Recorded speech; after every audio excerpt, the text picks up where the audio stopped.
आज आमी आपनादेर संगे शेयर करछि सुंदर एकटा फ्लावर डिजाइनेर आसन क्रस स्टिच दिए।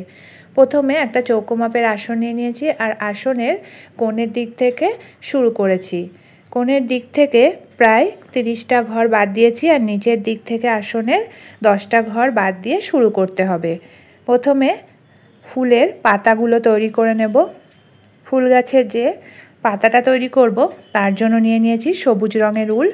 सबुज रंगेर उल दिए प्रथमे एकटा निर्दिष्ट जायगाय फोर तुले निये 4टे घर क्रस स्टिच करेछि।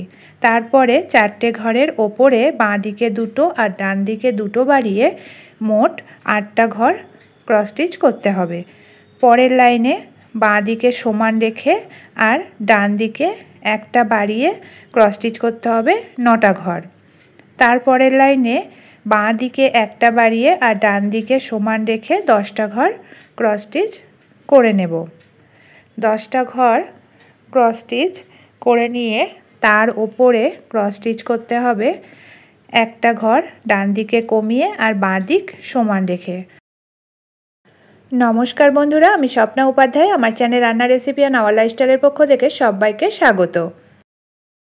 आजकेर এই आसन सेलाইয়ের डिजाइनटा যদি আপনাদের ভালো লেগে থাকে তাহলে লাইক শেয়ার কমেন্ট করবেন আর আমার চ্যানেলকে এখনো যারা সাবস্ক্রাইব করেননি প্লিজ সাবস্ক্রাইব করে নেবেন। এবার 9টা ঘরের ওপরে বাঁ দিকে একটা বাড়িয়ে আর ডান দিকে দুটো কমিয়ে ক্রস স্টিচ করতে হবে 8টা ঘর। 8টা ঘরের ওপরে ক্রস স্টিচ করে নেব বাঁ দিকে সমান রেখে 3টে ঘর আর 3টে ঘরের ওপরে क्रस स्टिच करे नेब बाँ दिके समान रेखे एकटा घर। बाँ दिकेर पाताटा जेभावे तैरी करा होच्छे डान दिकेर पाताटाओ किन्तु ठीक एकई भावे घर गुने गुने क्रस स्टिच करे निते हबे। आजकेर এই फुल पाता डिजाइनेर आसनटा बानानो किन्तु खूबই सहज। खूब कम समये आपनाराও आपनादेर आसने এই फुलेर पातार डिजाइनटा तुले निते पारबेन। आमी এই ডিজাইনটা খুবই সহজভাবে আপনাদের সঙ্গে শেয়ার করার চেষ্টা করছি যাতে করে আপনারাও আমার মতো খুব তাড়াতাড়ি আপনাদের আসনে তুলে নিতে পারেন। বাঁ দিকের পাতাটা তৈরি করে নেওয়া হয়ে গেছে।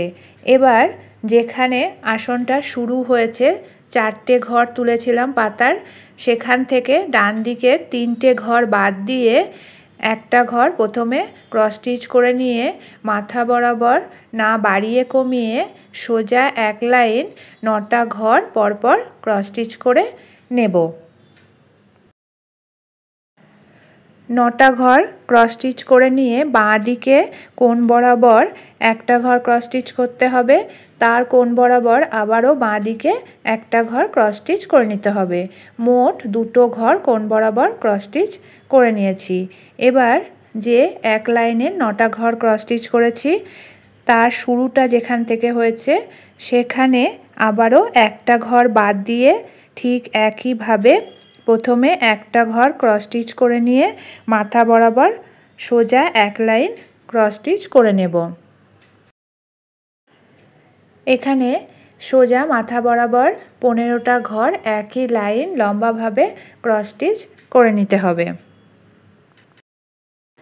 15টা ঘর ক্রস স্টিচ করে নিয়ে আবারও নিচে যে শুরু হয়েছিল আসনের সেখান থেকে আবারও ডান দিকে একটা ঘর বাদ দিয়ে আগে যে বাঁ দিকে একটা লম্বা লাইন 9টা ক্রস স্টিচ করেছি ঠিক একইভাবে ক্রস স্টিচ করে নিয়েছি আর কোণ বরাবর ডান দিকে দুটো ঘর ক্রস স্টিচ করে নিয়েছি আর বাঁ দিকের মতো ডান দিকের পাতাটাও তৈরি করে নেওয়া হয়ে গেছে। এবার ফুলটাকে তৈরি করে নেব। ফুল তৈরি করার জন্য এখানে নিয়ে নিয়েছি গোলাপি কালারের উল। গোলাপি কালারের উল দিয়ে সমস্ত ফুলগুলো তৈরি করে নিতে হবে। বাঁ দিকের পাতাটা যেখানে একটা ঘর দিয়ে ক্রস স্টিচ শেষ হয়েছে সেখান থেকে ডান দিকে 3টে ঘর বাদ দিয়ে প্রথমে 3টে ঘর গোলাপি কালারের উল দিয়ে ক্রস স্টিচ করে নিতে হবে। তারপরের লাইনে বাঁ দিকে আর ডান দিকে একটা করে বাড়িয়ে মোট 5টা ঘর ক্রস স্টিচ করতে হবে আর এভাবেই 3 লাইন পরপর না বাড়িয়ে কমিয়ে 5টা করে ঘরই ক্রস স্টিচ করে নেব। 5টা ঘরের ওপরে ক্রস স্টিচ করতে হবে, বাঁ দিকে একটা কমিয়ে আর ডান দিকে একটা কমিয়ে, আর মাঝখানে একটা বাদ দিয়ে একটা করে দুটো ঘর গোলাপি কালারের উল দিয়ে ক্রস স্টিচ করতে হবে।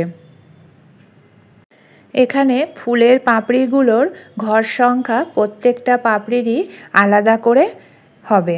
প্রথম পাপড়িটাতে যেরকমভাবে 3টে ঘর প্রথমে, তারপরে একটা করে বাড়িয়ে 5টা করে ঘর 3 লাইন, আর শেষে একটা করে ঘর একটা করে ফাঁকা দিয়ে তৈরি করে নিয়েছি।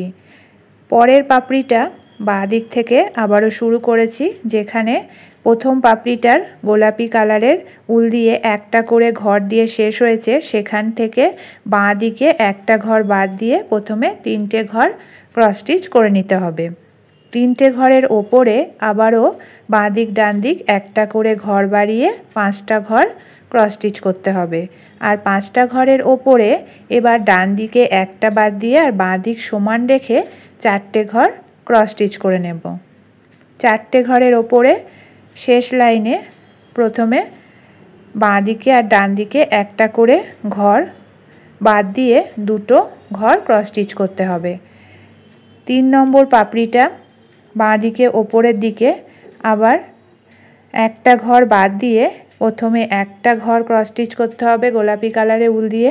একটা ঘরের ওপরে বাঁ দিক আর ডান দিকে একটা করে বাড়িয়ে 3টে ঘর।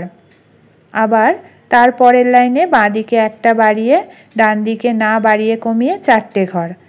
পরের লাইনেও না বাড়িয়ে কমিয়ে 4টে ঘরই ক্রস স্টিচ করে নিয়েছি। আর শেষের লাইনে বাঁ দিক ডান দিক একটা করে কমিয়ে দুটো ঘর ক্রস স্টিচ করে নিয়েছি।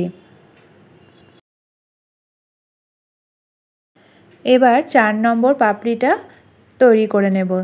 তার জন্য প্রথমে যে 1 নম্বর পাপড়িটা আছে ফুলের, সেখানে যেখানটা শেষ হয়েছে সেখান থেকে একটা ঘর বাদ দিয়ে ডান দিক থেকে 3টে ঘর ক্রস স্টিচ করতে হবে। 3টে ঘরের ওপরে বাঁ দিক আর ডান দিক একটা করে বাড়িয়ে 5টা ঘর ক্রস স্টিচ করব। 5টা ঘরের ওপরে বাঁ দিকে একটা কমিয়ে আর ডান দিকে সমান রেখে 4টে ঘর ক্রস স্টিচ করব। 4টে ঘরের ওপরে বাঁ দিক আর ডান দিক একটা করে কমিয়ে দুটো ঘর ক্রস স্টিচ করতে হবে। এবার তৈরি করে নেব ফুলের 5 নম্বর পাপড়িটা। 5 নম্বর পাপড়িটা তৈরি করার জন্য 4 নম্বর পাপড়ির শেষ ক্রস স্টিচটা যেখানে আছে সেখান থেকে বাঁ দিকে একটা ঘর বাদ দিয়ে একটা ঘর ক্রস স্টিচ করে নিতে হবে। একটা ঘরের ওপরে বাঁ দিক ডান দিক একটা করে বাড়িয়ে 3টে ঘর, আর 3টে ঘরের ওপরে ডান দিকে একটা বাড়িয়ে 4টে ঘর, তার ওপরে আবার 4টে ঘরই ক্রস স্টিচ হবে, বাড়বেও না কমবেও না। আর শেষে বাঁ দিক ডান দিক একটা করে কমিয়ে দুটো ঘর ক্রস স্টিচ করে নিয়েছি। এবার 3টে ফুলই তৈরি করে নেওয়া হয়ে গেছে ঠিক একইভাবে। প্রথম ফুলটা যেভাবে ক্রস স্টিচ করেছি পাশের দুটো ফুলও কিন্তু ঠিক একইভাবে ক্রস স্টিচ করে নিয়েছি। 3 দিকে 3টে ফুল তৈরি করে নেওয়া হয়ে গেছে। আর মধ্যেখানে যে ফাঁকা অংশটা রয়েছে সেখানে হলুদ রঙের উল দিয়ে ক্রস স্টিচ করে দিতে হবে। নিয়ে নিয়েছি হলুদ রঙের উল, প্রথমে একটা ঘর, তারপরে 3টে, তারপরে আছে 5টা ঘর ক্রস স্টিচ, তারপরের লাইনে আবারও 3টে, আর শেষে একটা ঘর দিয়ে ক্রস স্টিচ শেষ করতে হবে। আর এভাবে করেই 3টে ফুলের মধ্যেখানের ফাঁকা অংশগুলো হলুদ রঙের উল দিয়ে সেলাই করে দিয়েছি। তাহলে বন্ধুরা, আশা করি আজকের এই ফুল পাতা ডিজাইনের আসনটা আপনাদের খুবই ভালো লেগেছে। ভালো লাগলে লাইক শেয়ার কমেন্ট করবেন, আর আমার চ্যানেলকে এখনও যারা সাবস্ক্রাইব করেননি প্লিজ সাবস্ক্রাইব করে নেবেন। আজকের মতো এটুকুই, আবার দেখা হবে আগামী নতুন পর্বে নতুন কোনো আসনের ভিডিও নিয়ে। ভালো থাকবেন, সুস্থ থাকবেন, ধন্যবাদ।